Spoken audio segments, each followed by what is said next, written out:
యోహాను రాసిన మొదటి పత్రిక 3వ అధ్యాయము మొదటి 12 వచనాలు. 3వ అధ్యాయము నుండి మనం ఏం చూస్తామంటే 10వ వచనం చూడండి. 3వ అధ్యాయం 10వ వచనం రెండు ప్రాముఖ్యమైనటువంటి విషయాల్ని చెప్తూ ఒక కాంట్రాస్ట్ని బిల్డ్ చేస్తూ ఉన్నాడు. దేవుని సంబంధులు లేకపోతే దేవుని పిల్లలు ఎవరు, అపవాది సంబంధులు లేకపోతే అపవాది పిల్లలు ఎవరు అనేటువంటి మాటని ఇక్కడ రిపీటెడ్గా వర్డ్స్ ఇక్కడ యూజ్ చేస్తాం. మనం ఈ ప్యాసేజ్లో చూస్తున్నాం. బార్న్ ఆఫ్ గాడ్, దేవుని మూలముగా పుట్టినవాడు అనేటువంటి మాటని యోహాను తన పత్రికలో రిపీటెడ్గా వాడుతూ వచ్చాడు. చూడండి 29వ వచనం చూడండి, 2వ అధ్యాయం 29. దేవుని మూలముగా పుట్టినటువంటి వారు దేవుని పిల్లలు అంటున్నాడు. 4వ అధ్యాయము 7వ వచనంలో కనుక మనం చూసినట్లయితే, so what is the word that is repeated here? దేవుని మూలముగా పుట్టుట, that is about our salvation, క్రొత్త జన్మ. సో ఈ లోకములో మనం అందరము శరీరరీతిగా జన్మించటం అనేది స్వాభావికంగా జరిగినటువంటిది. అది మన యొక్క తల్లిదండ్రుల యొక్క ప్రమేయం వల్ల జరిగింది. అంతేకాకుండా వారి యొక్క స్వభావం, మన మూల పురుషుడైనటువంటి ఆదాము యొక్క స్వభావంలో మనము జన్మించాం. దాన్ని ఫ్లెష్ అన్నాం. ఫ్లెష్ అంటే కేవలము రక్త మాంసములు మాత్రమే కాదు, కానీ అది మూల పాప స్వభావం. అంటే ఆదిమ మానవుడైనటువంటి మూల పురుషుడైనటువంటి ఆదాము యొక్క పడిపోయినటువంటి పతన పాప స్వభావముతో మనమందరం పుట్టాం. దీన్ని బై బర్త్ మనకు సంక్రమించినటువంటి పాపం. సో ఇది శరీర మూలముగా జన్మించినటువంటి జన్మ. శరీర మూలముగా జన్మించినది శరీర సంబంధమైనది. అది స్వాభావికంగా పాపమునే చేస్తూ దైవోగ్రతకు పాత్రులుగా మనల్ని చేసింది. అయితే ఇప్పుడు మనము దేవుని వాక్య మూలముగా ఆత్మ మూలముగా తిరిగి జన్మించాలి. దేవుని యొక్క వాక్యము జీవింపచేసేది.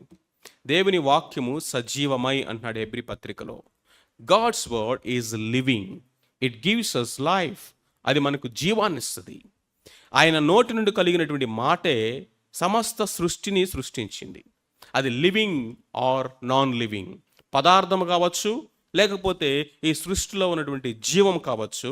అది ఎలా కలిగిందంటే ఆయన నోటి మాట ద్వారా కలిగింది. ఆయన యొక్క నోటి మాట జీవింపచేస్తుంది. అంతేకాదు, లాజరు కుళ్ళిపోయినటువంటి శవముగా సమాధిలో ఉన్నప్పుడు ఆయన నోటి మాటే తిరిగి మరలి ఆయనకి జీవం నుంచి బయటకు తీసుకొని వచ్చింది. సో కాబట్టి దేవుని యొక్క వాక్యము, రెండవది పరిశుద్ధాత్మ దేవుని యొక్క శక్తి. మనము తిరిగి జన్మించడానికి మూలం ఇవి రెండు అన్నమాట. దేవుని యొక్క వాక్యం అంటే సువార్త. ఎప్పుడైతే సువార్త మనం విన్నామో ఆ సువార్తలో మన యొక్క పాపపు స్థితి దేవుని యొక్క వాక్యము అనేటువంటి సత్యము మనల్ని సంధించిందో, అప్పుడు పరిశుద్ధాత్మ దేవుడు మనల్ని నీతిని గురించి, పాపమును గురించి, తీర్పును గురించి ఆయన మనల్ని ఏం చేశాడు? ఒప్పింపచేశాడు. రెండు విషయాలు జరుగుతాయి. ఒకటి కన్విక్షన్, రెండవది కన్ఫెషన్. కన్విక్షన్ అనేది ఏంటంటే సత్యము విషయమైనటువంటి ఒప్పుకోలు, లేకపోతే ఒప్పించబడటం. ఎస్, దిస్ ఈజ్ ట్రూత్, ఇది సత్యం, ఇదే సత్యం. దేవుని గురించినటువంటి సత్యం ఎరిగాము. మన గురించినటువంటి సత్యం, మన గురించిన సత్యం ఏంటి?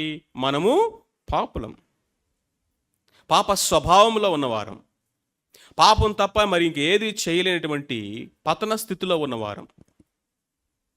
పాపం వల్ల వచ్చిన జీతం మరణము. ఆ యొక్క మరణము యొక్క నీడలో జీవిస్తున్న వారం, మరణమునకు మనము ప్రయాణం చేస్తున్న వారం. నీతిమంతుడైన దేవుని ఎదుట ఆయన ఉగ్రతకు, దండనకు పాత్రులమైన వారం. ఇది మన గురించిన సత్యం. మరి దేవుని గురించిన సత్యం ఏంటంటే ఆయన ఎంత పరిశుద్ధుడో, ఎంత నీతిమంతుడో, ఎంత యథార్థవంతుడో అంత ప్రేమ కలిగిన వాడు కూడా. కాబట్టి ఆయన కరుణా సంపన్నుడు. కాబట్టి ఆయన మహాప్రేమ చేత ఆయన మనకు రావాల్సిన శిక్షణ మన మీద వేయక, ఆ శిక్షణ మనకు బదులుగా ఒక సబ్స్టిట్యూట్ని ఈ లోకానికి పంపించి, ఆ ఎవరో కాదు, ప్రభువైన యేసుక్రీస్తుని ఈ లోకానికి పంపించి ఆయన మీద ఆ శిక్షను ఆయన విధించాడు. నీతిని నెరవేర్చాడు. ఎందుకంటే శిక్ష వేశాడు కాబట్టి. క్షమాపణకు ద్వారాలు తెరిచాడు, ఎందుకంటే విశ్వసించిన నమ్మిన ప్రతి వారు కూడా ఆ పాపం యొక్క శిక్ష నుంచి తప్పించుకోవడానికి ఆయన మార్గాన్ని సరళం చేశాడు. ఇది సువార్త. ఆయన ఎందరు అంగీకరించిన వారందరికీ దేవుని కుమారులే అధికారం ఆయన అనుగ్రహించాడు. You have the right to become the children of God. Sons and డాటర్స్గా ఆయన మనల్ని అడాప్ట్ చేసుకోవడానికి ఇష్టపడ్డాడు. ఈ సత్యాన్ని మనం విన్నప్పుడు పరిశుద్ధాత్మ దేవుడు మనలో ఏం చేస్తాడంటే ఆ సత్యమును గురించినటువంటి కన్విక్షన్ ఇస్తాడు. ఫస్ట్ కన్విక్షన్ లేకుండా కన్ఫెషన్ రాదు. ఒకటి రూఢిగా సత్యము అని ఒప్పించబడితేనే ఒప్పుకోలు అనేది వస్తుంది. లేకపోతే ఏదో పైపైనే మనము మాట్లాడతాం, లేకపోతే ఏదో ప్రార్థన చేస్తాము, కానీ అందులో ఏముండదంటే డీప్ రూటెడ్ కన్విక్షన్ అనేది ఉండదు. సత్యము మనల్ని స్వతంత్రులుగా చేస్తుంది. మనలో ఉన్నటువంటి అనుమానాలు, అబద్ధాలన్నింటినీ పటాపంచలం చేసి yes this is the truth అని మనం నడిపించినప్పుడు పరిశుద్ధాత్మ దేవుడు మనలో రక్షణార్థమైన మారు మనస్సు కలిగించేటువంటి విశ్వాసాన్ని ఆయనే పుట్టిస్తాడు. మీరు విశ్వాసం వలన దేవుని కృపచేతనే రక్షించబడ్డాము. Born of God. ఈ జన్మ ఎవరి మూలముగా? దేవుని మూలముగా. ఎవరు ఆరిజినేట్ చేసింది? దేవుడు. మనలో పుట్టించిన ఆయన, మనల్ని కలుగు చేస్తున్నటువంటి ఆ పశ్చాత్తాపము ఆయనది, విశ్వాసం ఆయనది, సత్యమును ఎరుగునట్లుగా మనోనేత్రాలు తెరిచింది ఆయన, ఒప్పుకోలు మనలో పుట్టించింది ఆయన, ఒప్పించింది ఆయన. ఇది దేవుని యొక్క ఆత్మకార్యం. దేవుని మూలముగా పుట్టినటువంటి వారము. సో దేవుని మూలముగా పుట్టినటువంటి వారు దేవుని సంబంధులు, దేవుని పిల్లలు అంటున్నాడు. సో ఎవరిలో ఈ కన్విక్షన్ అనేది ఉండదో, ఎవరిలో అయితే ఈ పశ్చాత్తాపం అనేది ఉండదో, పాపమును గురించినటువంటి పశ్చాత్తాపం, పరిశుద్ధుడైనటువంటి దేవుని ఎదుట భయముతో కూడినటువంటి ఆ దైవ చిత్తానుసారమైన దుఃఖం, ఎవరైతే పాపమునకు గుడ్ బై చెప్పి దేవుని హత్తుకోవడానికి యూటర్న్ తీసుకుంటారో వాళ్ళు మాత్రమే మారు మనసు పొందినటువంటి వారు. Professing Christians are not the true children of God. Professing అంటే ఏంటి? కేవలము నామకార్థమైనటువంటి, లేకపోతే క్రీస్తును ఎరగనటువంటి క్రైస్తవులు, విశ్వాసము లేనటువంటి విశ్వాసులు, మారు మనసు క్రొత్త జన్మ అనుభవం లేనటువంటి ఏదో నామకార్థమైనటువంటి క్రైస్తవులు ఆయన ఏమంటున్నాడంటే, లేఖనాలు ఏం చెప్తున్నాడంటే వారు అపవాది సంబంధులు అంటున్నాడు. కఠినమైన మాట ఇది, కానీ వాస్తవం. They are not of God. Those who born of God, దేవుని మూలముగా పుట్టించబడినటువంటి వారు, క్రొత్త జన్మ అనుభవం కలిగిన వారు, మారు మనస్సు పొందినటువంటి వారు, మారు మనస్సుకు తగినటువంటి ఫలమును ఫలిస్తున్నటువంటి వారు. నా జీవితం మారింది, ఇదిగో దానికి సాక్ష్యము. దేవుడు నాలో క్రొత్త జీవాన్ని ఆరంభించాడు, ఆ క్రొత్త జీవమునకు సంబంధించినటువంటి జీవితము ఇదిగో అని ఎవరైతే ఆ మారు మనస్సుకు తగిలినటువంటి నూతన జన్మ ఆ జీవితాన్ని జీవిస్తూ ఉంటారో వారు మాత్రమే. దానికి కొన్ని రుజువులు చెప్పాడు, అవి మనం చూద్దాం లోపలికి వెళ్ళినప్పుడు. సో కాబట్టి క్రైస్తవ కుటుంబంలో పుట్టిన వారందరూ దేవుని పిల్లలు కాదట. నీకు మారు మనసు లేకపోతే, నీ పాపములు క్షమించబడినవి, క్రీస్తు యేసులోనే నూతన సృష్టిని అనేటువంటి నిశ్చయత నీకు లేకపోతే నువ్వు దేవుని పిల్లడు కాదు. You are not a child of God. Are you truly born again? నీకుంటే నాకంటే గొప్పవాడు ఎవరో తెలుసా? నికోదేము. ఇక్కడ కూర్చున్న వాళ్ళందరికంటే గొప్పవాడైన. ఏ విషయంలో? మతం విషయంలో. ఏ విషయంలో? వాక్య జ్ఞాన విషయంలో. ఏ విషయంలో? యోధ ఆచారాల విషయంలో. ఇక్కడ కూర్చున్న వాళ్ళు ఎవరూ సరిపోరు ఆయనకి. కానీ యేసుక్రీస్తు ప్రభువారు అలాంటి వ్యక్తి ఆయన దగ్గరికి వచ్చి ముందు కూర్చుంటే నిర్మోహమాటంగా ఏమన్నాడు తెలుసా? నువ్వు క్రొత్తగా జన్మించకపోతే పరలోక రాజ్యాన్ని చూడలేవు. ఆయన చాలా వృద్ధుడట. అంటే ఎన్ని సంవత్సరాల నుంచి ధర్మశాస్త్రాన్ని బోధిస్తున్నాడు? పరిసయ్యుడు అంటే ఎవరు? The teacher of the law, ధర్మశాస్త్రోపదేశకుడు. ధర్మశాస్త్రాన్ని అంటే దేవుని వాక్యాన్ని దగ్గర ఒక 50 సంవత్సరాల నుంచి బోధిస్తున్న వ్యక్తి అంటున్నాడు, నువ్వు మారు మనసు పొందాలంటున్నాడు, నువ్వు క్రొత్తగా జన్మించాలంటున్నాడు. సినగోగులో, ఆ సమాజ మందిరంలో ఒక ఉన్నతమైనటువంటి స్థానము కలిగినటువంటి the member of the parliament of the Jewish religious కమ్యూనిటీని పట్టుకొని ఆయన ఏమన్నాడంటే, నువ్వు తిరిగి జన్మించాలి, లేకపోతే నువ్వు పరలోక రాజ్యం చేరు అంటున్నాడు. Is it not shocking?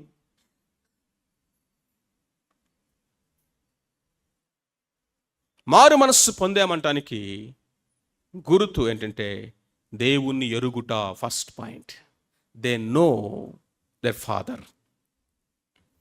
దేవుని మూలముగా పుట్టినటువంటి వారట ఆయన ఎరుగుతారు. లాస్ట్ వీక్ కూడా ఇదే ప్రశ్నతో నేను ముగించినట్టు నాకు గుర్తు. సిటీ స్టడ్ అనేటువంటి యవన మిషనరీస్తో ఆ పాస్టర్ గారు చెప్పినటువంటివి అడిగిన ప్రశ్నలు ఏంటి? Do you know Jesus Christ? Yesu క్రీస్తును నీవు ఎరుగుదువా? దేవుని మూలముగా పుట్టినటువంటి వారిలో ప్రాముఖ్యంగా కనిపించేటటువంటిది ఏంటంటే, ఒకటి పరిశుద్ధమైన జీవితాన్ని జీవించాలి, 2 నీతిని జరిగించాలి, 3 తన సహోదరుల్ని ప్రేమించాలి. ఇవి గుర్తులుగా చెప్తున్నాడు. తండ్రి అయినటువంటి యొక్క దేవుని ప్రేమ ఎంత గొప్పదో ఆయన ఇక్కడ మనకు వివరిస్తున్నాడు. ఆ మాటలని 3 కాలాల్లో ఆయన చేసినటువంటి పనిని మనకు జ్ఞాపకం చేస్తూ ఉన్నాడు. మొట్టమొదటిగా కనుక మనం చూసినట్లయితే the love of the father ఏంటంటే, ఆ ప్రేమట మనల్ని దేవుని పిల్లలుగా చేస్తుంట. చూడండి, మనము దేవుని పిల్లలమని పిలువబడినట్లు తండ్రి మనకెట్టి ప్రేమను అనుగ్రహించునో చూడుడి. చూడుడి అన్న మాటలో బిహోల్డ్ అన్న మాటకి లుక్ ఎట్ అంటున్నాడు. ఎక్కడ చూడాలండి ఈ ప్రేమని మనం? ఆ సిలువలో చూసినప్పుడు దేవుని యొక్క ప్రేమ, తండ్రి అయిన దేవుని ప్రేమ మన పట్ల ఎంత అద్భుతమైనదో మనకు కనిపిస్తుంది. తండ్రి అయినటువంటి దేవుని యొక్క ప్రేమ ఏంటంటే ఇట్ ఈస్ అన్కండిషనల్. అన్కండిషనల్ అన్నప్పుడు it is not based on hour worthiness. మన యోగ్యతను చూసి ప్రేమించిన ప్రేమ కాదు ఇది. మనం ఆల్రెడీ చూసాం రోమిలకు రాసిన పత్రిక 5వ అధ్యాయంలో, మనము నేరస్తులమయ్యాం. పాపము దేవుని ఎదుట ఆయన యొక్క న్యాయ సింహాసనం మీద కోర్టులో మనల్ని ఎలా నుంచోబెట్టింది? నేరస్తులుగా నుంచోబెట్టింది. 2, దేవునికి మనము శత్రుత్వంలో ఉన్నాం, వైరంలో ఉన్నాం. 3, దేవునికి మనము ఎడబాటు కలుగ చేస్తుంది, దూరస్తులమయ్యాం. 4, పాపం మనల్ని బానిసలుగా చేసేస్తుంది. నేను నేరస్తుడిగా ఉన్నాను కాబట్టి నా శిక్షను ఇంకొకరెవరన్నా తీసుకొని నాకు క్షమాపణిస్తే అది రక్షణ. అందుకనే ప్రభువైన యేసుక్రీస్తు వారు ఆ న్యాయస్థానంలో నా దోషాన్ని, ఆ దోష శిక్షను ఆయన తీసుకొని నన్ను ఏం చేశాడంటే నీతిమంతుడని డిక్లేర్ చేసి విడుదల చేశాడు. ఈ మాటను చాలా జాగ్రత్తగా అర్థం చేసుకోండి. The total doctrine of salvation ఈ 4 మాటల్లో నేను మీకు చెప్తున్నాను. పాపం మనల్ని మన జీవితాల్లో 4 రకాలుగా ఎఫెక్ట్ చేస్తుంది. 1, నన్ను దోషిగా న్యాయస్థానంలో నిలబెట్టింది. ఆ దోషికి శిక్ష పడాలి, అది న్యాయం, అది చట్టం. న్యాయవంతుడైన దేవుడు ఆ చట్టాన్ని మీరలేడు, అన్యాయస్తుడు కాలేడు. మరి ఊరికి నన్ను క్షమించి విడిచిపెట్టలేడు. ఇప్పుడు ఆ న్యాయస్థానంలో సింహాసనం మీద కూర్చున్నటువంటి ఆ న్యాయాధిపతి అయినటువంటి తండ్రి ఏం చేస్తాడంటే నన్ను నిరపరాధిగా విడుదల చేయడానికి, నన్ను నీతిమంతుడు అనేటువంటి తీర్పు తీర్చి విడిచిపెట్టడానికి నీతిమంతుడు నిరపరాధి అయిన తన కుమారుణ్ణి దోషి యొక్క స్థానంలో నిలబెట్టాడు. This is love. 2వది కనుక మనం చూసినట్లయితే, నేను దేవునికి శత్రుత్వంలో ఉన్నాను. శత్రుత్వంలో ఉన్నటువంటి వారికి ఏం కావాలంటే సంధి చేసే పీస్ మేకర్ కావాలి. 2 వర్గాలు కొట్టుకుంటుంటే వారు శత్రుత్వంలో ఉన్నట్లయితే ఈ 2 యొక్క వర్గాలని సమాధానపరిచే సంధానకర్త, సంధి చేసేటటువంటి మధ్యవర్తి కావాలి. ఈ 2 పార్టీస్ ఎవరో కాదు, సమస్త మానవాళి. 2వది పరిశుద్ధుడైన దేవుడు. వైరము, పాపి అయినటువంటి మనమందరము దేవుని యొక్క ఉగ్రతకు, దేవునితో శత్రుత్వంలో, వైరములో ఉన్నాం. ఇప్పుడు ఈ 2 పార్టీస్ని సంధి చేయాలంటే, రికన్సైల్ చేయాలంటే, ఆ రికన్సైల్ చేసే వ్యక్తి ఈ 2 పార్టీస్ చెందినవాడై ఉండాలి. ఈ ఈ పక్షాన్ని తను వర్తించాలి, ఈ పక్షమును కూడా వహించాలి. ఈ పక్షము మానవాళి, ఈ పక్షము దైవము. ఈ రెండు పక్షాలను వహించి మధ్యవర్తిత్వం చేసి వారిలో సంధి సమకూర్చాలంటే ఆయన మానవుడు అవ్వాలి, ఆయన దేవుడు కూడా అయి ఉండాలి. కాబట్టి దేవుడైన మానవుడు, దేవుడైనటువంటి ఆ యేసుక్రీస్తు ప్రభువారు మానవుడిగా వచ్చి ఆయన మానవ పక్షం వహించాడు, పరిపూర్ణమైన మానవుడిగా ఆ దేవుని పక్షం వహించాడు, పరిపూర్ణమైనటువంటి దేవునిగా ఆ యొక్క ఎడబాటును, ఆ వైరాన్ని, ఆ శత్రుత్వాన్ని తిరిగి దేవునితో ఆయన సంధి చేయడానికి సిలువ మీద నా దేవా నా దేవా నీవేళ నా చేయి విడిచిపెట్టిదివి. తండ్రిని దేవుడు తన కుమారుని చేయి విడిచిపెట్టడంలో ప్రేమ ఉంది. ఎవరి పట్ల ఆ ప్రేమ అంటే పాపి అయినటువంటి, ఉగ్రతకు పాత్రలైనటువంటి, శత్రుత్వంలో ఉన్నటువంటి మనల్ని తిరిగి మరలా సమకూర్చడానికి, సంధి చేయడానికి దేవుడు తన కుమారుని చేయి విడిచిపెట్టాడు. In this is love, this is love. మూడోది కనుక మనం చూసినట్లయితే, మనం పాపమునకు బానిసలుగా ఉన్నాము. ఈ బానిసత్వం నుంచి విడిపించడానికి విమోచన క్రయధనం చెల్లించాలి. విమోచన క్రయధనము చెల్లించకుండా విమోచన లేదు. ఎందుకంటే బానిస మార్కెట్లో మనము అమ్మబడ్డాం, పాపమునకు అమ్మబడిన వారమై. తిరిగి మరలా విమోచించాలంటే వెల చెల్లించాలి. ఆ వెల వెండి కాదు, బంగారము కాదు, వెలగల రాళ్ళు కాదు, పరిశుద్ధుడైనటువంటి దేవుని యొక్క రక్తము. అందుకనే ప్రభు అయినటువంటి యేసుక్రీస్తు వారు ఈ భూమి మీదకి వచ్చి ఆయన రక్తమాంసములు ధరించుకొని ఆ కలువరి శిలువ మీద మన విమోచన క్రయధనముగా ఉండుటకు ఆయన తన పరిశుద్ధ రక్తమును చిందించాడు.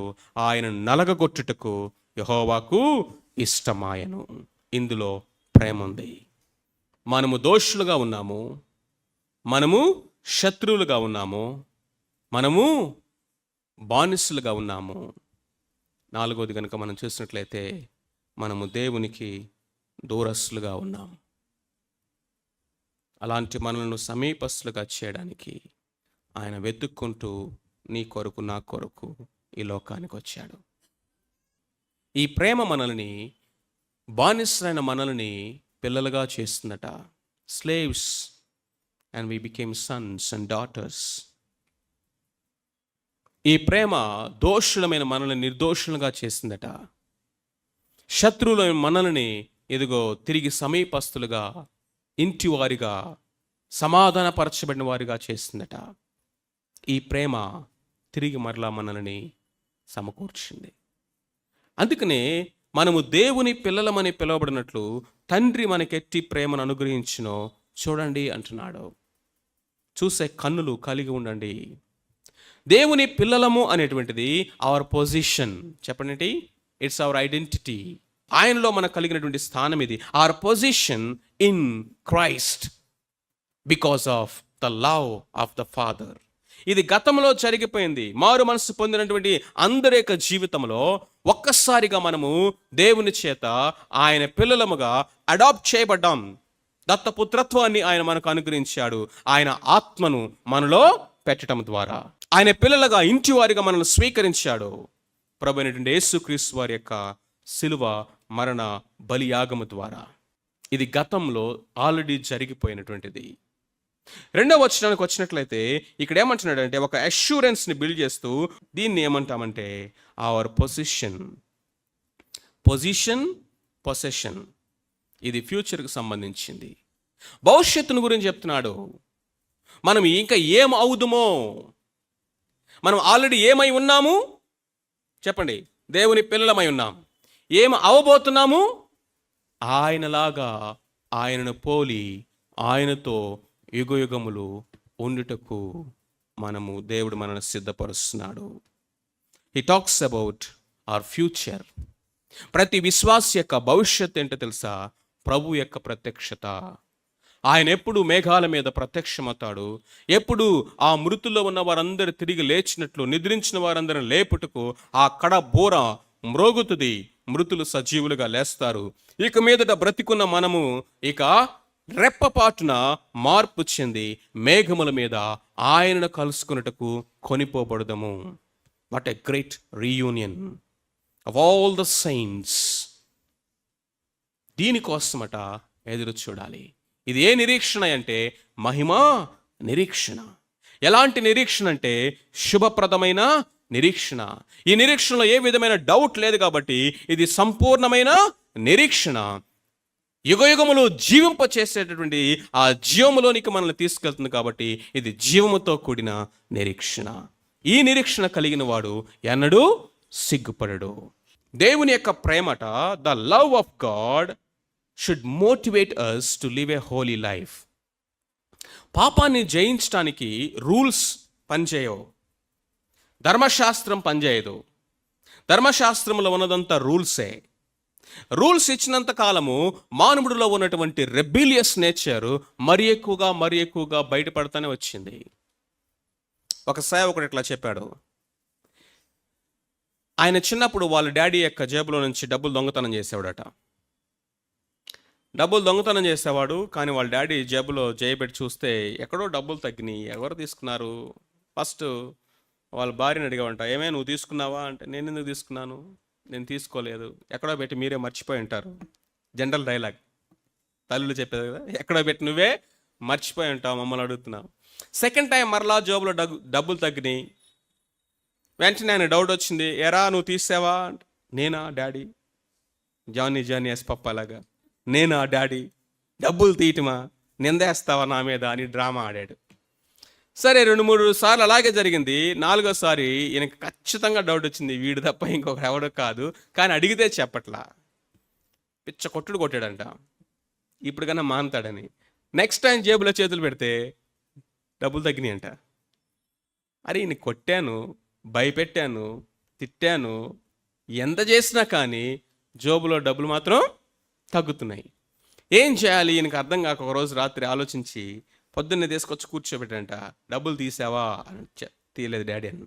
కొట్టాడంట, తీసావా అని, తీయలేదు డాడీ అన్నాడు. ఏం చేయాలి తెలియక సరే అని చెప్పేసి ఒక క్యాండిల్ వెలిగించాడట. ఒక క్యాండిల్ వెలిగించి ఆ క్యాండిల్ మీద చేయి పెట్టాడంట. నువ్వు నిజం చెప్పే వరకు నా చెయ్యి ఈ క్యాండిల్ మీద నుంచి చేయను, అది నన్ను కాల్ చేస్తుంది అన్నాడట. నిజంగా చేయి పెట్టాడంట. ఇట్లా చేయి పెట్టి ఆ క్యాండిల్ వాళ్ళ డాడీ యొక్క చేయి కాలుస్తుంటే వాళ్ళ డాడీ చేయి ఇట్లా వణికిపోతుందంట. ఆ పెయిన్ తట్టుకోలేకపోతుంటే అప్పుడు పరిగెత్తుకుంటూ వచ్చి కాళ్ళ మీద పడి, సారీ డాడీ, నేను డబ్బులు తీశాను అని చెప్పాడంట. ఏం మార్చింది చెప్పండి ఆయన్ని? తనలో ఆ కన్విక్షన్ లేకపోతే అట్లీస్ట్ నేను చేశాను అని ఒప్పుకోవాలని తీసుకొచ్చిందేంటి? నా కొరకు నా డాడీ సఫర్ అవుతున్నాడు, హీఈస్ టేకింగ్ పెయిన్.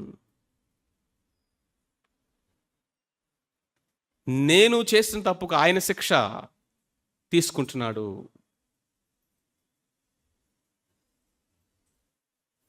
ధర్మశాస్త్రాన్ని దేవుడిచ్చాడు, ఆజ్ఞలు, కానీ మానవుడు అంతకంతకు పాపిగా మారాడు. ఇప్పుడు దేవుడు తన ప్రేమను వెల్లడిపరిచాడు. God has demonstrated his love. ప్రేమ మానవుని బ్రతుకును మార్చింది.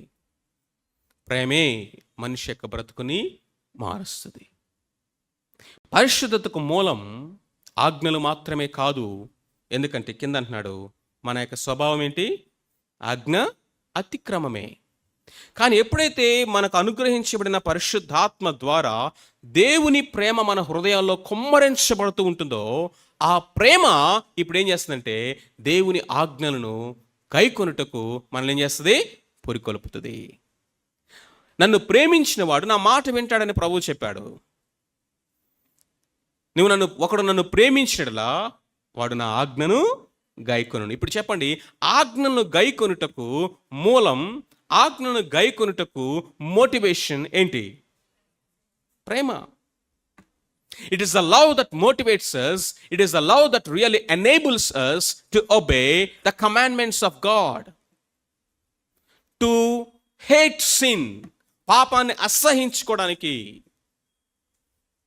పిసి అంకుల్ ఎప్పుడు చెప్తా ఉండేవాడు, నా ప్రభువును సిలువ వేసినటువంటి ఆ పాపాన్ని నేను ఎలా ప్రేమించగలను అంటాడు. నా ప్రభువుని ఆ యొక్క సిలువకు ఆ 3 మేకుల మధ్య, ఆకాశానికి భూమికి మధ్య అర్ధనగ్నంగా వేలాడదీసినటువంటి ఆ పాపాన్ని నేను ఎలా ప్రేమించగలను అంటాడు. దేవుని ప్రేమను చెప్తున్నాడు. ఆ ప్రేమను చెప్తూ పరిశుద్ధ జీవితం గురించి మాట్లాడుతున్నాడు. దేవుని ప్రేమే మనకు ఆ పొజిషన్ ఇచ్చింది చిల్డ్రన్గా. దేవుని ప్రేమే మనకు ఆ పొజిషన్ ఇస్తుంది పరలోకములో మహిమ. ఆ దేవుని ప్రేమే ఈ భూమి మీద పరిశుద్ధమైన జీవితాన్ని జీవించడానికి మనల్ని ప్రోత్సహిస్తూ, పురికొల్పుతూ, బలపరుస్తూ శక్తివంతులుగా చేస్తుంది. అందుకని అంటున్నాడు, ఆ ప్రేమను చూడండి అంటున్నాడు. ఆ ప్రేమను ఆలోచించండి అంటున్నాడు. ఆ ప్రేమను గ్రహించండి అంటున్నాడు. అన్నిటికంటే ఎక్కువగా ఆ ప్రేమను అనుభవించండి అంటున్నాడు. మొట్టమొదటిది the love of God the father. రెండవదిగా కనుక మనం చూసినట్లయితే 4 నుంచి 8వ వచనం వరకు ఇక్కడ యేసుక్రీస్తు ప్రభువారు మన కొరకు చేసినటువంటి కార్యాన్ని చెప్తున్నాడు. యేసుక్రీస్తు ప్రభువారు మన కొరకు ఏం చేస్తాడండి? చూడండి, ఏం చేస్తాడండి? 5వ వచనం చదవండి. ఆయన మొట్టమొదటిగా ఈ భూమి మీదకి ఎందుకు వచ్చాడంటే, కారణం ఏంటంటే the mission to come to this world. The purpose ఏంటంటే అపవాది క్రియలను లయపరచుటకు, పైన ఉన్నాడు పాపములను తీసివేయుటకు. John gave 2 important reasons why did Jesus have come to this world. ఇక్కడ చూడండి 4వ వచనం, ఆజ్ఞాతిక్రమమే పాపము. చాలాసార్లు మనం అనొచ్చు, వాట్ ఈజ్ సిన్? పాపం అంటే ఏంటి అని మనం అడగొచ్చు. లేఖనాల్లో కొన్ని వచనాలు మనం చూద్దాము. ఇస్తున్నటువంటి డెఫినేషన్ ఏంటో అర్థం చేసుకోవడానికి ప్రయత్నం చేద్దాం. చూడండి, రోమిలకు రాసిన పత్రిక 14వ అధ్యాయం 23వ వచనం చదవండి. ఎప్పుడైనా ఈ డెఫినేషన్ చూసారా? విశ్వాస మూలము కానిది ఏదో అది పాపం. ఒక దైవజనుడు ఇలా చెప్పాడు, విశ్వాసులు చేసేటటువంటి పాపాలు అన్నిటికంటే ఘోరమైన గొప్ప పాపం ఏంటో తెలుసా? అవిశ్వాసమట. Doubting God. దేవుణ్ణి అనుమానించటం అనేది దేవుణ్ణి అవమానించటమే. అంటే మన కొరకు ఇంత రక్షణ ప్రణాళికను జగత్ పునాది వేయబడక ముందే చేసిన దేవుడిని, కాలము సంపూర్ణమైనప్పుడు తన కుమారుని మన కొరకు అప్పగించుటకు సైతము వెనక తీయనటువంటి దేవుని ప్రేమను, ఇలాంటి దౌర్భాగ్యమైన స్థితిలో ఉన్నటువంటి మనల్ని ధన్యులుగా చేసి కుమారులుగా కుమార్తెలుగా స్వీకరించి నిత్యత్వ సంబంధమైన స్వాస్థ్యాన్ని సిద్ధపరిచి ఈ లోకములో మనకు పరిశుద్ధాత్మనిచ్చి, వాక్యమునిచ్చి, సహవాసమునిచ్చి, పడిపోయిన ప్రతిసారి మనల్ని క్షమిస్తూ మరలా బలపరుస్తూ మన జీవితాన్ని కడుతున్నటువంటి ఆ దేవుణ్ణి అనుమానించటం అనేది ఎంత అవమానం అండి. అందుకనే చూడండి, మనం ఎక్కువగా ప్రేమించిన వాళ్ళు కనుక మనల్ని అనుమానిస్తే ఎట్లా ఉంటుంది? ఈ ప్రపంచంలో ఇంతకంటే ఎక్కువగా నేను ఎవరిని ప్రేమించలేదు అనేవాళ్ళు ఎవరినగా మనల్ని కనుక డౌట్ చేస్తే మనకి ఎలా ఉంటుంది? ఆ పెయిన్ని తట్టుకోలేం, ఆ బాధను వర్ణించలేం. అంత డీప్ రూటెడ్ వూండ్స్ని అది కలుగు చేస్తుంది. ఇప్పుడు ఆలోచించండి, ఇంతగా ప్రేమించినటువంటి తన కుమారుని సైతం మన కొరకు అప్పగించి ఆయన్ని మన కొరకు సిలువ మీద బలి చేసినటువంటి తండ్రి అయిన దేవుని యొక్క ప్రేమను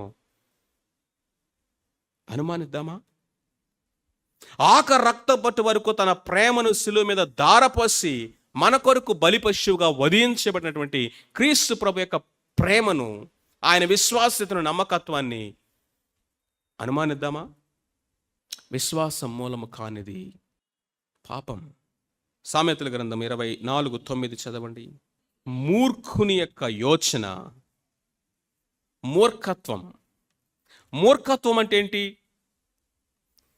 ఒక విషయాన్ని వివేచన చేయడం లేదు, అర్థం చేసుకునే ప్రయత్నం లేదు, ఆలోచించటం లేదు. హృదయంలో ఒక రకమైనటువంటి ఒక క్లోజ్డ్నెస్ కలిగి చేసేటటువంటి ప్రతి ఆలోచన, ప్రతి క్రియ అట అది పాపమట. మూర్ఖత్వం పాపం. దేవుడు మాట్లాడుతున్నప్పుడు వినాలి, దేవుడు నేర్పిస్తున్నప్పుడు నేర్చుకోవాలి. దేవుని యొక్క స్వరాన్ని నుండి మనము డిజైన్ చేసుకుంటూ మన జీవితాలని మార్చుకోవాల్సిన విషయాల్లో మార్చుకోవాలి. నేను పట్టుకున్న కుందేళ్ళకి ఎన్ని కాళ్ళట? 3 కాళ్ళని ఆడి జీవితం అంతా బ్రతుకుతాడు. ఒక కుందేలను తీసుకొచ్చి చూడు కావాలంటే 4 ఉన్నాయంటే అది నీ కుందేలు, నా కుందేలకైతే 3 అంటాడట. అందుకని నేను పట్టుకున్న కుందేలకు 3 అంటాడు. ప్రపంచంలో ఎన్ని చెప్పినా ఏది చేసినా కానీ నేను ఇదే చేస్తాను. మేము యవనస్తులుగా ఉన్నప్పుడు కొంతమంది బయట ఇలా అంటూ ఉండేవాళ్ళు, జోసెఫ్ అన్న డాక్టరీని నువ్వు కూడా ఫాలో అవుతున్నావా? ఏ డాక్టరీన్ అట? జోసెఫ్ అన్న డాక్టరీని నువ్వు కూడా ఫాలో అవుతున్నావా? ఫెయిత్ డిక్లరేషన్, హిందువు నేను రాసుకోకూడదు, క్రైస్తవుడనే చెప్పుకోవాలి, ఏది ఉన్నా ఏది ఊడిపోయినా క్రైస్తవుడనే చెప్పుకోవాలి. జోసెఫ్ అన్న డాక్టరీని నువ్వు కూడా ఫాలో అవుతున్నావా? జాగ్రత్త. దేవుని యొక్క సత్యమునకు వ్యతిరేకంగా మాట్లాడటానికి ధైర్యాన్ని ఇచ్చేది మూర్ఖత. సత్యాన్ని వివేచన లేకుండా క్లోజ్డ్ మైండ్ని కలుగు చేసేది మూర్ఖత. జేమ్స్ 4:17 చదవండి. యాకోబు పత్రిక 4:17. మేలైనది చేయనెరిగి ఉండి అట్టిది చేయకపోవటం, సిన్ ఆఫ్ ఒమిషన్.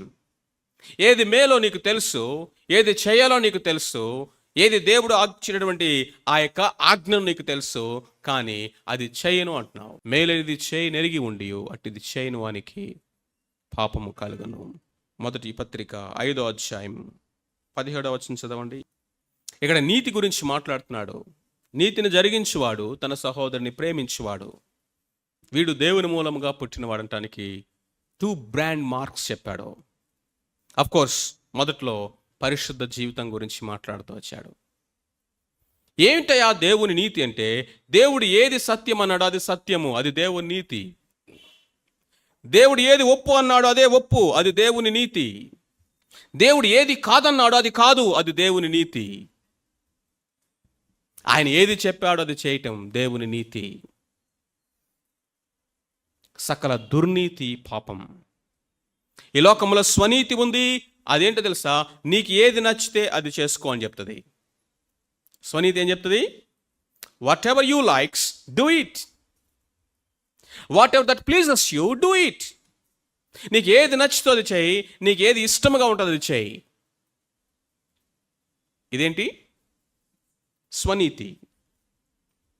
రెండవది ఈ లోకనీతి ఉంది. ఈ లోకనీతి ఏం చెప్తుందంటే, what others like do it. ఇతరులకు ఏది ఇష్టమో, ఇతరులు ఏది ఆమోదిస్తారో అది చేయి. దుర్నీతి ఏంటంటే తెలుసా? అందరూ ఏది ఇష్టపడతారో, మెజారిటీ ఆఫ్ ద పీపుల్, అది చేయి. Popularity based. దేవుని నీతి ఏంటో తెలుసా?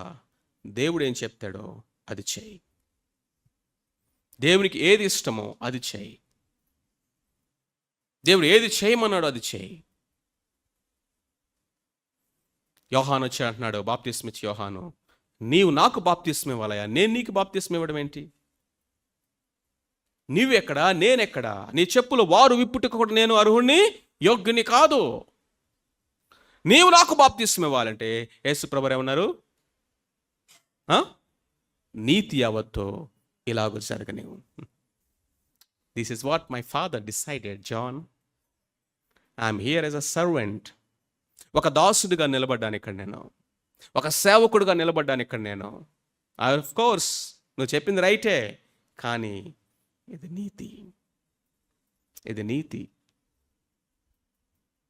ఆ నీతికి ప్రభువు కూడా లోబడ్డాడు, విధేయత చూపించాడు. యోహాను దగ్గర యేసుక్రీస్తు ప్రభువు చూపించింది అదే.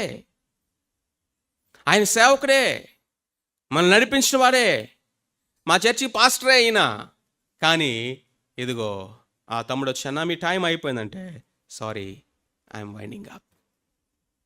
దేవుని నీతి గుర్తుపెట్టుకోండి. మన అధికారులకు లోబడటం దేవుని నీతిని నెరవేర్చటం. దేవుడిచ్చిన అధికారమునకు లోబడటం, దేవుడు మన మీద పెట్టినటువంటి వారి యొక్క మాట వినటము అనేది దేవుని నీతి. పిల్లలారా, ఈ దేవుని నీతి నెరవేర్చండి. భర్తలారా, భార్యలారా, ఈ దేవుని నీతిని నెరవేర్చండి. ఎంప్లాయీస్, దేవుని యొక్క నీతిని నెరవేర్చండి మీ వర్క్ ప్లేస్లో. దాన్ని బర్డన్గా తీసుకోకూడదు. సకల దుర్నీతి ఏం చెప్తా తెలుసా? నువ్వేంట్రా ఆడు మాటినేది. 3వ అధ్యాయం 4వ వచనంలో ఏమంటున్నాడు? ఆజ్ఞాతిక్రమము పాపం, ఆజ్ఞాతిక్రమము పాపము అంటున్నాడు. చూసారా ఎన్ని ఏరియాస్లో నుంచి what is sin? Sin is not only doing, sin is basically being. ఈ బీయింగ్లో నుంచే డూయింగ్ అనేది వస్తుంది. మనం ఏమై ఉన్నామంటే సిన్నర్స్ అయి ఉన్నాం. మనం ఏం చేస్తామంటే సిన్ చేస్తాం. మనం పాపులు అయి ఉన్నాము కాబట్టే పాపము చేస్తాము. అది మన యొక్క వెరీ నేచర్. ఇప్పుడు మన యొక్క పాపములను తీసివేయుటకు ఆయన ఈ లోకములోనికి ప్రత్యక్షమాయను. ఎలా చేస్తాడంటే పాపమెరుగని ఆయన మన కొరకు పాపముగా చేయబడ్డాడు. యెషయా గ్రంథం 53వ అధ్యాయం ఒకసారి చదవండి. మన దోషము, మన పాపము, మన అతిక్రమము, పాపములను తీసివేయుటకు. అందుకనే ఆయన పేరేంటి? లోక పాపములను మోసుకొని పోవు దేవుని గొర్రెపిల్ల. రెండవదిగా యేసుక్రీస్తు ప్రభువారు ఎందుకు ఆయన లోకానికి ప్రత్యక్షమయ్యాడు అంటే అపవాది క్రియలను లయపరచుటకు. లయపరచడం అన్న మాటకి ఏమందంటే టు నల్లిఫై అని రాస్తుంది, టు మేక్ ఇట్ ఇన్యాక్టివ్ అని రాస్తుంది, టు అన్డూ అని రాస్తుంది. అపవాదినట వాడు ఇంకా బ్రతికే ఉన్నప్పటికీ వాడిని శక్తిహీనుడిగా చేశాడట యేసయ్య. ఆ కలువరి సిలువలో శత్రువుని ఎట్లా ఓడించాడంటే తలకాయ నరికేయటం చాలా ఈజీ, ఒక్క క్షణంలో చచ్చిపోతాడు. కానీ జీవితకాలం వాడిని బానిసగా పెట్టడము, జీవితాంతం చంపేయటం. ఏది గ్రేటెస్ట్ విక్టరీ? ఒక రాజు ఒక దేశం మీదకి యుద్ధానికి వెళ్ళినప్పుడట ఆ దేశం యొక్క రాజు దొరికినప్పుడు ఆ రాజును అక్కడే చంపేయటం అనేది చాలా అల్పమైనటువంటి జయమట. అది ఒక క్షణంలో ఒక రోజుతో అయిపోద్ది. ఆ తర్వాత ఆ జయముని సెలబ్రేట్ చేసుకోవడానికి ఏముండదు. ఎవడో ఒకడు ఆయన చంపేశాడు అయిపోయింది అని చెప్పుకునేవాళ్ళు.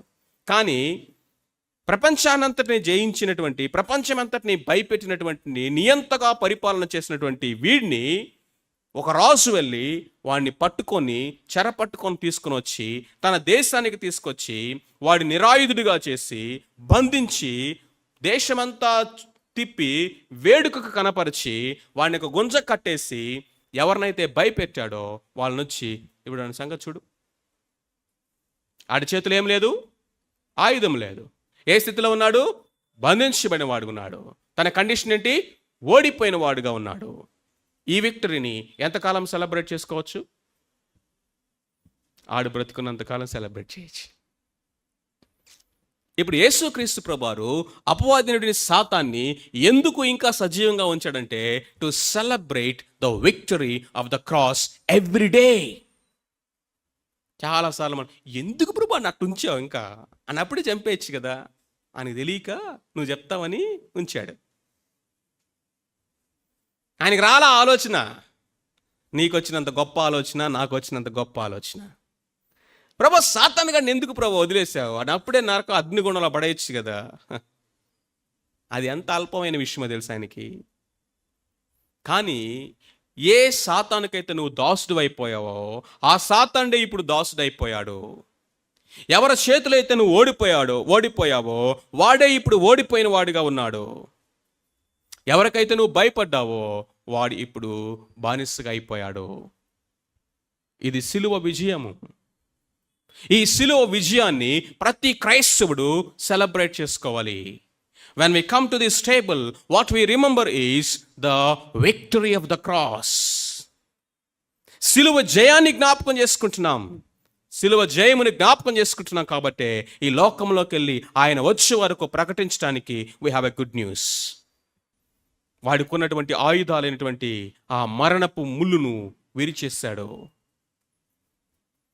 వాడి చేతుల ఆయుధం లేదు, ఎందుకంటే ఆ మరణం అనే ఆయుధం ఇరిగిపోయింది. దీనికోసం వచ్చాడు ఆయన. నో ఇట్ అంటున్నాడు. భవిష్యత్తును గురించిన భయం, మనుషులంటే భయం, ఓడిపోతామేమన్న భయం, శత్రువు అంటే భయం. ఈ భయములను విడిపించడానికే జీవితకాలమంతయు మరణ భయం అనే దాస్యమునకు లోనని వారిని విడిపించడానికే ఈ లోకానికి వచ్చాడు ఆయన. శత్రువును ఓడించడానికి వచ్చాడు. Satan is a defeated foe. Christ is the victor. So ఇప్పుడు దేవుని సంబంధులందరూ ఎవరు? జయమును పొందిన వారము. అందుకనే సిలువను జ్ఞాపకం చేసుకున్నప్పుడు మన పాపమునే కాదు, కానీ క్రీస్తు ప్రభు యొక్క జయమును కూడా మనము జ్ఞాపకం చేసుకోవాలి. సో అందుకని ఇక్కడ అంటున్నాడు, చిన్నపిల్లలారా ఎవడు మిమ్మను మోసపరచనీయొద్దో. ఆయన నీతిమంతుడైనట్టు నీతిని జరిగించే ప్రతివాడును నీతిమంతుడు. సో నీతి మనకు ఆపాదించబడటమే కాదు, నీతి ఆచరణలో కూడా కనపడాలి. ఈ మాట నేను రిపీటెడ్గా మీకు చెప్తున్నాను, ఎంతమందికి అర్థమైందో తెలియదు నాకు. ఇంప్యూటెడ్ రైచియస్నెస్ ఇంప్లాంటెడ్ రైచియస్నెస్ అవ్వాలి. ఆపాదించబడిన నీతి ఆచరణాత్మకమైన నీతిగా మారాలి. నీతిమంతులుగా తీర్చబడ్డాం కాబట్టి నీతిమంతులుగా బ్రతకాలి. ఒక బెగ్గర్ లేకపోతే ఒక ఆర్ఫన్ రాజు దత్తత తీసుకుంటే రాజకుమారుడు అయిపోయాడు. ఒక క్షణంలో అయిపోయాడు, ఒక రోజులో అయిపోయాడు, ఒక సైన్ ఆ పేపర్ మీద చేయటంతో అయిపోయాడు, ఒక డాక్యుమెంట్తో అయిపోయాడు, ఒక డిక్లరేషన్తో అయిపోయాడు. దాన్ని ఎవడు కూడా తృణీకరించలేడు, ఎందుకంటే రాజు ఆయన దత్తత తీసుకున్నాడు. ఇంకెవడు దాన్ని అబ్జెక్ట్ చేసేది? అది ఆపాదించబడింది. ఇప్పుడు ఆ ఆర్ఫన్ బాయ్ రాజకుమారులాగా బ్రతకటం ముందు చూసారా, అది బాధ్యత. దేవుడు మనకిచ్చిన భాగ్యము ఆయన నీతిమంతులుగా తీర్చి మనల్ని ఆయన కుమారులుగా స్వీకరించటం. అది మన మీదకు తీసుకొచ్చిన బాధ్యత, ఆయన కుమారులుగా తగినట్లు జీవించటం. ఆయన పరిశుద్ధుడైన ప్రకారము పరిశుద్ధులుగా జీవించండి. ఆయన నీతిమంతుడైన ప్రకారము నీతిని నెరవేర్చండి. ఆయన ప్రేమ అయి ఉన్నాడు కనుక మీ పొరుగు వారిని ప్రేమించండి. ఇది ఆచరణాత్మకమైన నీతి. అది మన ఆచరణలో కనిపిస్తూ ఉందా? అపవాది మొదటి నుండి పాపము చేయొచ్చున్నాడు కనుక పాపము చేయవాడు ఎవరి సంబంధి? అపవాది సంబంధి. పాపము చేయవాడు అన్న మాటకు అర్థమేంటంటే ఇక్కడ విశ్వాసి కూడా పాపం చేయడానికి అవకాశం ఉంది. విశ్వాసులమైన మనము కూడా అనేకసార్లు పాపంలో పడిపోయిన వారమే. కానీ వారెన్ వెస్బీ అనే దైవజనుడు చాలా బ్యూటిఫుల్గా రాశాడు దీన్ని. ఫస్ట్ టైం నేను చదివా, చాలా అద్భుతంగా అనిపించింది. For a child of God if he since, ఒక దేవుని బిడ్డ గంటగా పాపము చేస్తే దేవుడు తండ్రిలాగా కనిపిస్తాడంట. ఒక అవిశ్వాసి అయినటువంటి వాడు పాపం చేస్తే దేవుడు జడ్జిలాగా కనిపిస్తాడట. There is a lot of difference.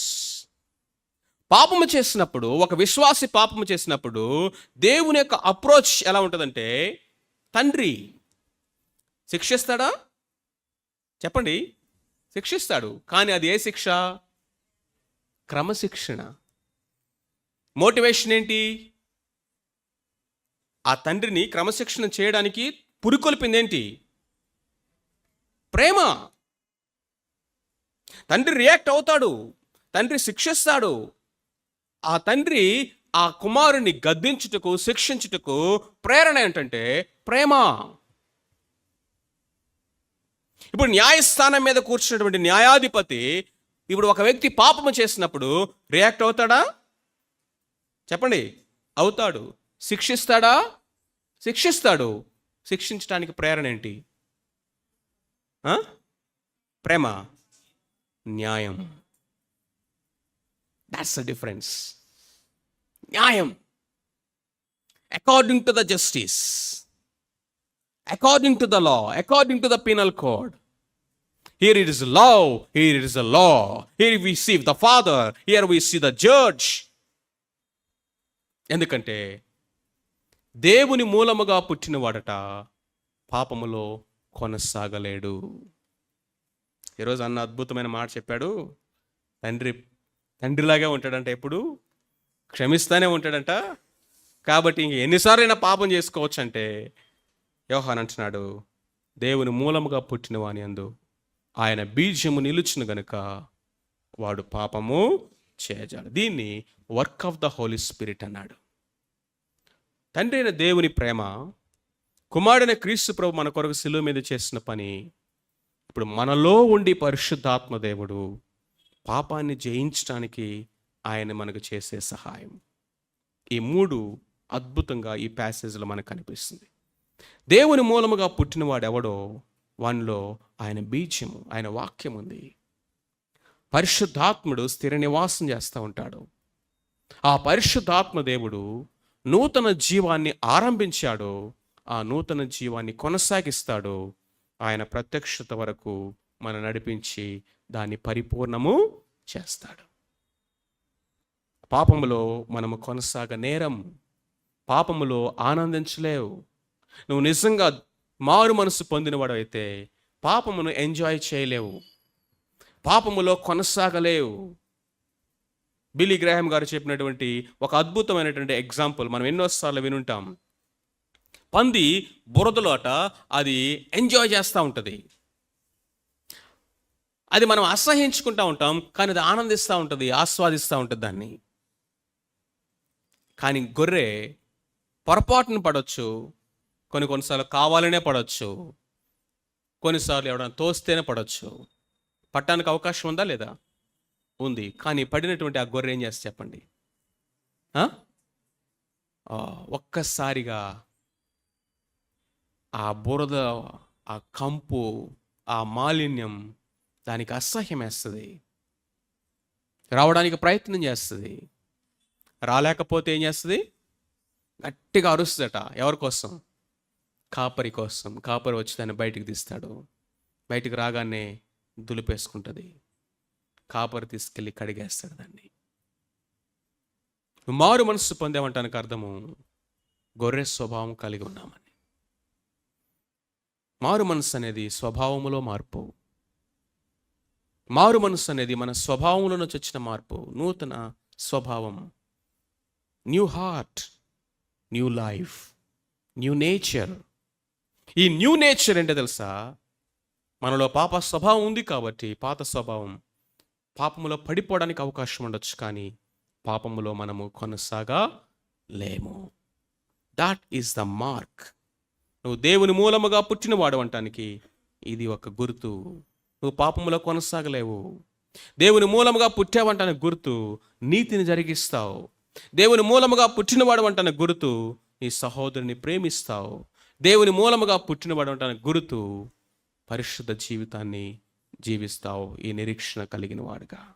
దానికి కాంట్రరీగా ఉన్నటువంటివన్నీ కూడా ఇక్కడ ఏమనంటే అపవాది సంబంధి. ఇక్కడ 2 బ్యూటిఫుల్ ఎగ్జాంపుల్స్ని కేస్ స్టడీగా డ్రా చేశాడు. మనము కయ్యను వంటి వారమై ఉండరాదు, వాడు దుష్టుని సంబంధి అయి తన సహోదరుని చంపెను. ఏబేలు ఎవరి సంబంధి? మరి ఏబేలు ఎవరి సంబంధి? దేవుని సంబంధి. విశ్వాసం ద్వారా బలి అర్పించాడు. విశ్వాసమును బట్టి ఏబేలు అని స్టార్ట్ చేశాడు హెబ్రీ పత్రికలో. విశ్వాస మూలము కానిది చెప్పండి, పాపం. ఇప్పుడు కయ్యను చేసిందేంటి? In attempt to offer the sacrifice, he committed sin. In attempt to offer the sacrifice, he committed sin. విశ్వాస మూలము కానిది ఏదో పాపము అని బైబిల్ చెప్తా ఉన్నప్పుడు, ఇప్పుడు కయ్యను ఆఫరింగ్ అనేది, అర్పణ అనేది విశ్వాస మూలమైనదా? మరి అర్పణ ఇప్పుడు ఏమైంది? అవిధేయత అయింది, అజ్ఞాతిక్రమమైంది, దేవుని ఎదుట అపరాధము, పాపముగా అయింది. గుర్తుపెట్టుకోండి ఈ సత్యాన్ని. మనం దేవుని సేవ చేస్తున్నాం అనుకుంటాం, దేవుని పని చేస్తున్నాం అనుకుంటాం, దేవునికి ఆరాధన చేస్తున్నాము, అర్పణ ఇస్తా ఉన్నాము, అది చేస్తున్నాము, ఇది చేస్తా ఉన్నామని మనము కయ్యనులాగా అర్పణే కదా అర్పించేస్తే పోలా అనుకోబాకండి. ఒకటి, మారు మనసు లేకుండా మనం ఏది చేసినా కానీ అది దేవునికి అవిధేయతే. మారు మనసు పొందకుండా హడావుడి చేస్తుంటారు కొంతమంది. అన్న ఇది చేస్తానన్నా, అన్న అది చేస్తానన్నా, మనం ఇది చేద్దామన్నా, అది చేద్దామన్నా. మనల్ని కూడా పాపం వాళ్ళని చూసి వాళ్ళ హడావుడిని, అన్న మనోడు పాటలు బాగా పాడతాడన్నా, మనోడు మ్యూజిక్ అదరగొట్టేస్తాడన్నా, లేకపోతే మనం ఇదన్నా అదన్నా. యేసు ప్రభువారు అయితే ఏం చేస్తాడు చెప్పండి ఆ వ్యక్తిని చూసి? కుమారుడా, ముందు నీ హృదయం నాకివ్వు, ఆ తర్వాత మిగిలిన ఇవ్వు. ముందు నీ జీవితాన్ని ఇవ్వు, ఆ తర్వాత మిగిలిన ఇవ్వు. ముందు నీ హృదయం ఇవ్వకుండా ఆరాధిస్తానంటే అందులో ఆరాధన ఎక్కడుంది? నీ జీవితాన్ని సమర్పించకుండా ప్రభువా నేను ఇది చేస్తాను అది చేస్తానంటే ఎవరికి కావాలవి? It is disobedience. మారు మనసు పొందిన తర్వాత కూడా సెకండ్ స్టేజ్ గుర్తుపెట్టుకోండి, మనం అవిధేయతలుగా జీవిస్తూ, అవిధేయమైన జీవితాన్ని జీవిస్తూ, మనము డెలిబరేట్గా దాచబడిన పాపాలను లోపల పెట్టుకొని మనం దేవుని దగ్గరకు వచ్చి నేను బలులు ఇస్తాను, అర్పణ చేస్తాను అంటే, బలులు అర్పించుట కంటే మాట వినుట శ్రేష్టము అని చెప్తాడు ఆయన. బలులు అర్పించుట కంటే మాట వినుట శ్రేష్టం. ముందు అది చేయి. Do it. కయ్యను వాడు అపవాది సంబంధి. ఎందుకు చంపాడంటండి? ఏబేలు ఎవరు? తన సహోదరుడు. ఆ సహోదరుని ఎందుకు చంపాడు? వాక్యం ఏం చెప్తుంది? వాని క్రియలు చెడ్డవియును, తన సహోదరుని క్రియలు నీతి గలవై. నేను అనుకున్నాను తన క్రియలు చెడ్డవియు, తన సహోదరుని క్రియలు మంచివియు అని రాస్తారేమో అనుకున్నాను. వాడి క్రియలు చెడ్డవి, తన సహోదరుని క్రియలు మంచివి అని రాయలా. ఇక్కడ కాన్సెప్ట్, ఇక్కడ థీమ్ ఏంటో తెలుసా? రైచియస్నెస్, నీతి గలవి. విశ్వాస మూలముగా హేబేలు నీతిమంతుడిగా తీర్చబడ్డాడు. విశ్వాస మూలముగా హేబేలు నీతిని జరిగిస్తున్నాడు. నీతిమంతులుగా తీర్చబడటం అనేది పొజిషనల్ అయితే, నీతిని జరిగించటం అనేది ప్రాక్టికల్. ఒకటి జస్టిఫికేషన్ అయితే ఇంకొకటి శాంక్టిఫికేషన్. ఇది మర్చిపోవద్దు. యాకోబు అంటున్నాడు, నువ్వు నీతిమంతుడిగా తీర్చబడ్డావు అంటానికి రుజువు ఏంటో తెలుసా? ఆ నీతి క్రియలు, నీతి ఫలము క్రియల్లో కనిపించాలి. క్రియలు లేని విశ్వాసము మృతము. తన సహోదరుని క్రియలు నీతి గలవే, అతని క్రియలు చెడ్డవి. ఈ కయ్యను దుష్టుని సంబంధి. దుష్టుని సంబంధి అయిన వాడంతా కూడా పాపము చేస్తాడు, నీతిని నెరవేర్చలేడు, తన సహోదరుని ప్రేమించలేడు. దుష్టుల సంబంధి అంటానికి ఇవి గుర్తులు. టక టక టక చెప్పేశాడు. దేవుని సంబంధి అంటానికి ఇవి గుర్తులు. చంపటం అంటే కేవలం కత్తితో పడటమే కాదు, మాటలతో కూడా చంపచ్చు.